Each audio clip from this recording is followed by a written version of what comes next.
Iyon ang mga kababayan, bago tayo magpatuloy sa ating pag-usapan, ako muna ibabati ng magandang hapon sa aking mga subscriber dyan, sa aking mga viewers. Maraming salamat sa inyong suporta. Shout out sa inyong lahat. Yun ang tuloy na tayo kagad sa ating pag-usapan. At sa video na ito, pag-usapan natin itong panayam ni Igan Arnold Clavio kay Senate President Chis Escudero, mga kababayan. Medyo pahiya dito si Igan dahil nga pinagtatawanan lang siya ni SP Escudero, mga kababayan. Halatang halata naman at siguro nahalata din ni SP Escudero na itong mga katanungan ni Igan Arnold Clavio ay patama ito sa kanya. Hindi talaga ito, mga kababayan, tanong ng taong bayan, kung hindi tanong mismo ito ni Igan Arnold Clavio kay Senate President Escudero. Kasi alam naman natin, mga kababayan, na itong si Igan Arnold Clavio ay galit ito kay VP Sara Duterte. Ang tanong lang natin dito kay Igan, kay Boy Mata, mga kababayan, Igan Arnold Clavio. O ito, bago tayo magbigay ng reaksyon, sabay-sabay muna natin itong panoorin. Sa punto po ito, mapanayam natin si Senate President Chis Escudero. Magandang umaga po, Senator. Igan, magandang umaga sir sa lahat na ating taga-subaybay. Good morning. Una, nasa sentro ka ngayon ng mga pagpuna at sinasabi ng ilang kongresista na takot kayo at may pinoprotektahan si Vice President Sara Duterte kaya nauurong daw ang impeachment proceeding. Senador, sagot. Igan, hindi ko trabaho tulad ng mga kongresistang yan maging sunod-sunuran at sumunod sa gusto ni Speaker Romualdez. Ang Senado ay hiwalay, independente at gagalaw ayon sa nakikita naming tama at nararapat. Nung inupuan nila ang impeachment na mahigit 2 buwan mula Disyembre hanggang Pebrero, na wala naman kaming nireklamo at hindi kami nagsalita. Ngayon, huwag din nilang panghimasukan ang desisyon at gayon din pagpapasya ng Senado kaugnay sa bagay na ito. Opo. Tama. Kung nabagid nyo pong sinusunod nyo lang ang batas, pero ang balik din sa inyo yung forthwith, yung agad-agad. Ano ba talaga yung bakit iba-iba interpretasyon, although yung mga framers ng konstitusyon binabanggit na nga na dapat walang delay, Senador?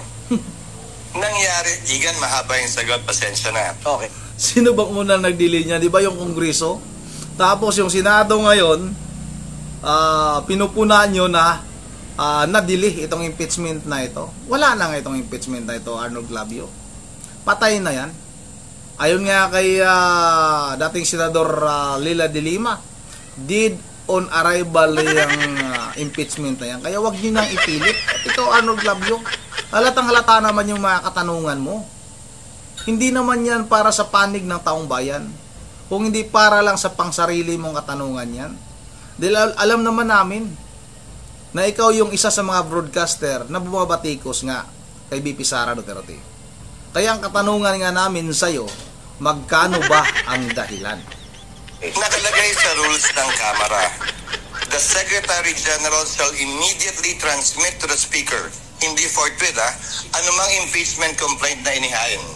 Hindi yan sinunod at ginawa ng Kamara. Immediately ang nakalagay sa rules nila Tapos ngayon babalikan kami at sasabihin forthwith, immediately, ibig sabihin yan. Kung yung mga prosecutor mismo, kung yung mga nagreklamo mismo ngayon, pabanjing-banjing noon, wag naman sila biglang magmadali ngayon at pumapormang pinagsasabihan kami sa dapat namin gawin. Okay. Pangalawa, yung karanasan natin kay Chief Justice Corona, former President Estrada, at yung mga naudlot na impeachment tulad doon kay Mercy Gutierrez na ombudsman dati. Opo. Lahat yun, sinampa yung impeachment bago mag-recess. Nagsimula ang trial pagkatapos ng recess. Dahil bawal mag-impeachment trial kapag walang sesyon ng Senado. Itong impeachment complaint, inihain ng Kamara 2 oras bago kami mag-adjourn. Hindi kami utusan ng Kamara. Hindi ako sumusunod dahil gusto lamang ng Speaker ng Kamara na ma-impeach ang ikalawang Pangulo. Gagawin namin ang aming trabaho ayon sa batas, ayon sa pananaw ng Senado, nang hindi sunod-sunuran lamang sa gusto ng isang tao o ng kabilang Kamara. Okay, kung susunod sa batas, gusto marinig sa inyo, tuloy pa ba ang impeachment trial o patay na po? Gusto mo lang malaman talaga na kung talagang At matutuloy pa ba itong impeachment na ito? Sabi na nga ni Senador Francis Tolentino na bawal na, hindi na pwedeng itawid yung 19th Congress sa 20th Congress. Magtatapos na yung 19th Congress ngayong buwan na ito, ngayong katapusan ng buwan na ito. Pagdating ng July, 20th Congress na, mga kababayan, at maumpisahan yan, halimbawa maituloy ang impeachment na yan, maumpisahan yan July na. Kasi nga be-break na naman yung Senado, mga kababayan. Mag-adjourn na naman. O paano yan? Maghihintay na lang ng pagbubukas ng 20th Congress. Wala na nga, hindi na pwedeng itawid. Kaya nga di doon arrival na yan. Mabuti pa si Dilima, inamin na talagang wala na, patay na yung impeachment na yan. Hindi na talaga matutuloy yan. Dahil nga hindi nga pwede na ipagpatuloy ang 19th Congress sa 20th Congress kasi iba na yun. Iba na yung mga senador na nakaupo. Wala na. Sa June 11, magkakaroon ng schedule para basahin ang impeachment complaint. Walang nadagdagigan. Dahil ang pinaka-pwede lamang naman namin gawin ay ito. Mag-issue ng summons, mag-convene, sumumpa, mag-issue ng summons. Hanggang dun lang. Opo. Ngayon, ayon sa batas, 10 araw pinakamababa ang binibigay sa nasasakdal para sumagot. So kung June 3 kami nag-convene, 10 days para sumagot, hindi pa namin alam kung hihingi siya ng extension. So June 13 siya sasagot. Kung June 11, edi June 21 siya sasagot. Tapos na ang termino ng kongresong ito, pati ng mga prosecutors. Pagdating ng June 30, hindi po na sila otorisado na mag-appear sa kaso. Hindi naman po pwede na panig lamang ng sasakdal ang papakinggan namin nang walang kabilang panig. Opo. Ngayon kung ang tanong mo, Igan, ay bakit hindi nyo naisipan to? Balik yung tanong sa mga kongresistang gigil na gigil. Bakit hindi nila naisipan yan nung inupuan nila ng 2 buwan yung mga impeachment complaints para lamang ihain sa huling araw ng aming sesyon. Tapos ngayon ay mamadaliin kami. Okay, so yung tanong nga, buhay pa ba ang impeachment o hindi natatawid sa 20th Congress? Magkaiba ang opinion ng mga senador dyan, Igan. Napakinggan niya nung isang araw. Iba ang opinion halimbawa ni Senator Tolentino sa kabilang banda. Iba ang opinion ni Senator Risa at ni Senator Pimentel. Yung bagay na yan malamang, Igan. Pagbobotohan namin bago namin talakayin yung impeachment kung saan malayang makakapagsalita at debate ang mga miyembro ng Senado kaugnay niyan. Pero may oras pa o panahon pa? May oras at panahon para gawin yung sinasabi ko. Igan. Okay, June Dahil 11. isang araw lamang naman, ulitin ko susumpa at ibabasahin ng House, susumpa kami, magko-convene kami, mag-i-issue kami ng summons. Opo. Yung 4 lamang naman yun ang gagawin. Okay. Ngayon, bakit pinagpaliban? Kasi nga may hinahabol kaming mga mahalagang panukalang batas na kailangan ma-approve ngayon para ma-third reading pa namin next week. Okay. Kung hindi namin ma-second reading yan ngayong linggong ito, patay na po yun. Magsisimula ulit yan sa 20th Congress. Sayang naman po yung mga batas. So, Ang gusto kasi nila, mga kababayan, ang gusto nila nitong si Arnold Clavio, itong si Igan, ay unahin itong impeachment na ito na wala namang pakinabang ang taong bayan ito. Ano bang pakinabang natin dyan sa impeachment na yan? Ano bang mangyari sa buhay natin? Kung halimbawa, uunahin yung impeachment na yan kaysa mga ginawa nilang mga batas dyan sa Senado. Mas mahalaga yung mga batas, no, na gusto nilang maipasa dyan sa Senado para sa ating mga kababayan, para sa taong bayan. Yung impeachment na yan, ano bang mangyayari sa atin? Uulitin ko lang, sinabi ko na ito. Bababa ba ang presyo ng mga bilihin? Mawala na ba yung mga addict na yan? Yung mga masasamang tao, mawala na ba pag halimbawa matuloy ang impeachment na yan? At yung pinakamahalaga talaga, mga kababayan, yung mga pangunahing bilihin, ay maibabaha man lang ba yung presyo niyan? Wala rin. Sila lang yung makikinabang dyan. Si Speaker Martin Romualdez lang. Kaya tama itong si SP Escudero na hindi siya nagpapadikta sa isang tao. Sa isang tao na may hangad o hangarin ay ma-impeach itong si VP Sara Duterte. Itong mga congressman, ito yung mga sunod-sunuran. Alam naman natin, hindi naman tayo mga ugok na sabihin nila na kaya sila pumirma ay kasi yan ay gusto ng kanilang kalooban na maiakyat itong impeachment na ito sa Senado.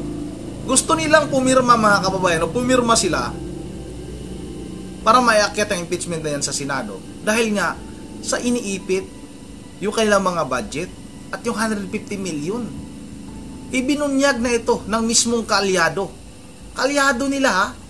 Itong si Congressman Toby Tiangco. At marami pa, hindi lang yan siya. Hindi lang si Congressman Toby Tiangco ang nagbunyag niyan. Mas marami pang congressman. Yung ibang congressman nga talaga mismo umamin sa kanilang mga distrito na kaya kami pumirma kasi nga ayaw naman namin na mawala yung mga proyekto na gagawin namin dito sa ating distrito. O ano yan? Kaya nga tama itong si SP Escudero. Sa ngayon ha, tama ito ha. Huwag lang tayong masyadong kampante. Dahil itong si SP Escudero, alam naman natin din ang karakas nito, mga kababayan. Ito, patuloy natin ito.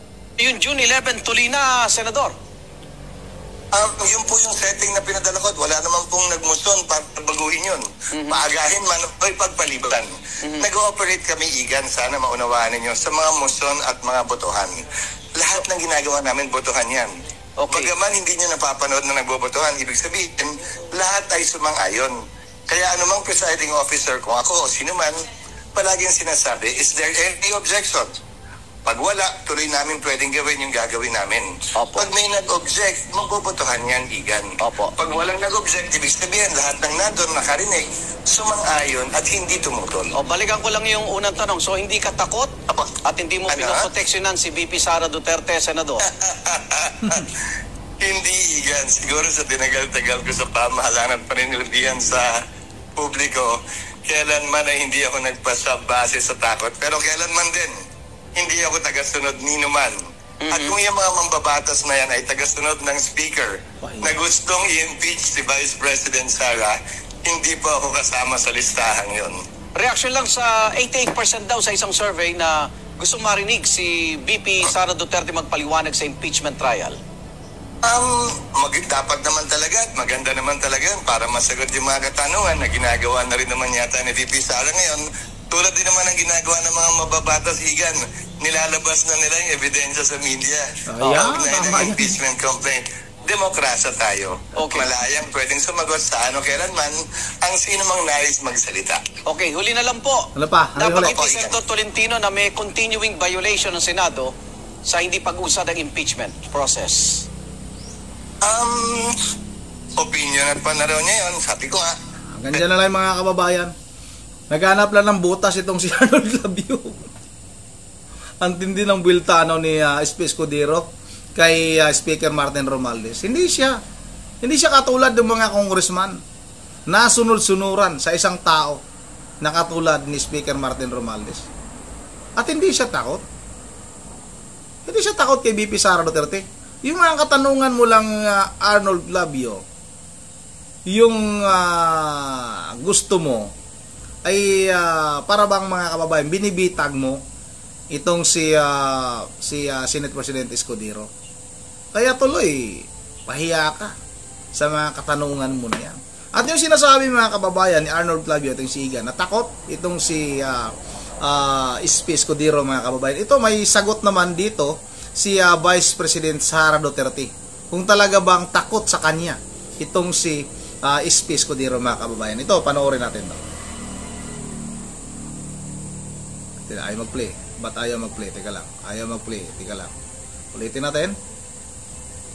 Ayaw mag-play. Saglit lang. Ipa-play natin. Ba't ayaw mo mag-play? Ayaw.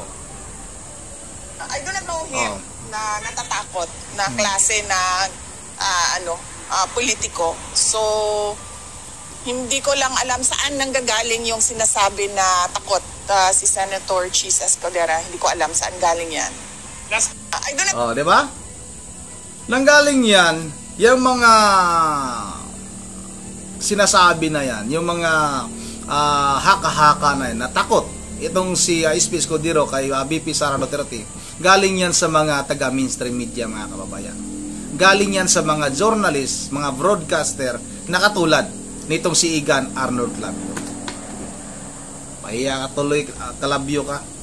Kumusta na pala si Sara Balabagan? Kumusta na yung anak ninyo? Ni Sara Balabagan, ha? Eh talagang kasi bata pa noon si Sara Balabagan, mga kababayan. At nabudol. Mambubudol din ito, ito si Arnold Clavio. Mambubudol din yan. Nabudol niya si Sara Balabagan, mga kababayan. Yan ang bago tayo magtatapos. Shout out lang muna tayo. Shout out kay sana tayo shout out tayo dito. Shout out kay Valentino Kitang. Shout out na rin kay Jernilyn. Shout out kay Glyn Chan Yi.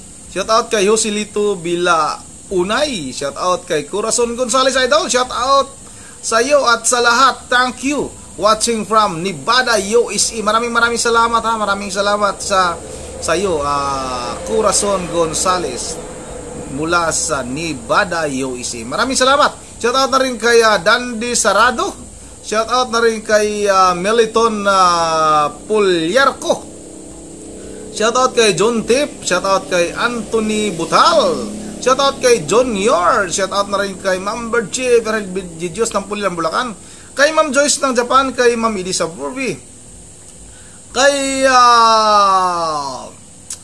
Guapo Chan pala, ha. Shout out sa iyo, idol, ha. Shout out na rin kay Donsky Marikit Jr. Shout out kay Samuel Cabunyas at kay Josery Flores. Yun na, hanggang dito lang muna. At once again, Juan Cabrera, shout out sa iyo. At kay Leonardo Castillo. Once again, this is Arun TV mo. Ingatin lahat. God save the Philippines.